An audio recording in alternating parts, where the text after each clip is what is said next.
Israel ने Qatar की राजधानी दोहा में हमास के नेताओं को निशाना बनाते हुए हवाई हमला किया है। राजधानी दोहा में कई विस्फोटकों की आवाजें सुनी गई हैं। इस हमले के बाद मध्य पूर्व यानी मिडल ईस्ट में एक नए तरह का संकट शुरू हो सकता है। जी हां, कतर अमेरिका का क्षेत्र में अहम सहयोगी है। इसके साथ ही वो इजरायल और हमास के बीच मध्यस्थता भी कर रहा है। ऐसे में इजरायल के हमले के बाद कतर ने पहली बार बयान जारी किया है। कतर ने इसे अंतर्राष्ट्रीय कानूनों और मानदंडों का उल्लंघन बताया है और कहा है कि वो इसे बर्दाश्त नहीं करेगा। इस हमले पर इजरायल का दोस्त मुस्लिम देश भी भड़क गया है।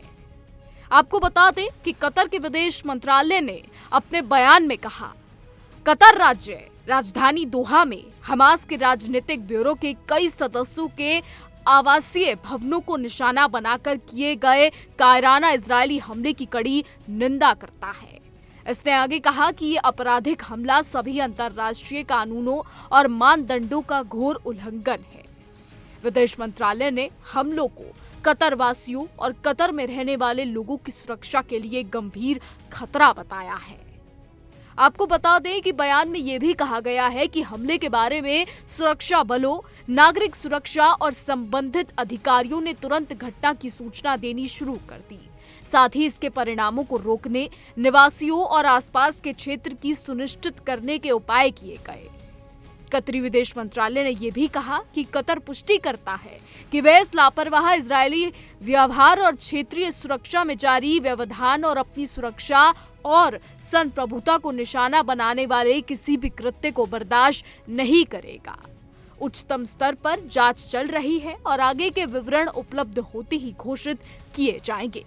अब हम आपको ये भी बता दें कि कतर की राजधानी पर हुए हमले को लेकर इजरायल का दोस्त मुस्लिम देश जॉर्डन भी भड़क गया है। जी हां, जॉर्डन के विदेश मंत्रालय ने इजरायली बमबारी की कड़ी शब्दों में निंदा की है। जॉर्डन ने इसे अंतर्राष्ट्रीय कानून और संयुक्त राष्ट्र चार्टर का घोर उल्लंघन और कतर की संप्रभुता और सुरक्षा पर एक जबरदस्त हमला बताया है।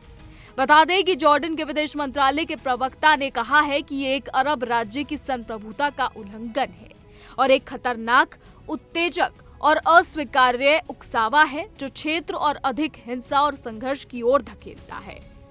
मजाली ने यह भी कहा, यानी विदेश मंत्रालय के प्रवक्ता मजाली ने यह भी कहा कि जॉर्डन कतर के अपनी सुरक्षा और संप्रभुता की रक्षा के लिए उठाए गए किसी भी कदम के प्रति समर्थन दोहराता है। बता दें कि इजरायल का इस तरीके से कतर की राजधानी दोहा में हमास के नेताओं पर हमला करना एक बड़ी गलती मानी जा रही है। ऐसा कहना है कि इजरायल ने कतर पर हमला करके सही नहीं किया। वहीं कतर का बयान भी हम आपको बता चुके हैं। आपको बता दें कि इजरायल और हमास का वॉर अभी भी जारी है। इजरायल और हमास के बीच जो जंग चल रही है वो अभी भी गाजा में जारी है। बता दें कि कतर इजरायल और हमास के बीच सीजफायर को लेकर बात कर रहा था, युद्ध विराम को लेकर बात हो रही थी। हालांकि अब जब कतर पर इजरायल ने हमला कर दिया है तो उसके बाद जो कुछ नतीजा होगा वो आने वाले समय में ही पता लग पाएगा। कतर इसे किस तरीके से लेता है, कतर क्या एक्शन लेता है, कतर आगे क्या करेगा, ये अब आने वाले समय में ही पता लग पाएगा। और सबसे बड़ा सवाल, क्या गाजा में युद्ध रुकेगा, क्या गाजा में युद्ध रोकने की शुरुआत होगी या नहीं, ये भी आने वाले समय में ही पता लग पाएगा। फिलहाल हमारी आज की रिपोर्ट में बस इतना ही। देश और दुनिया की तमाम बड़ी खबरें जानने के लिए देखते रहिए इंडिया डेली।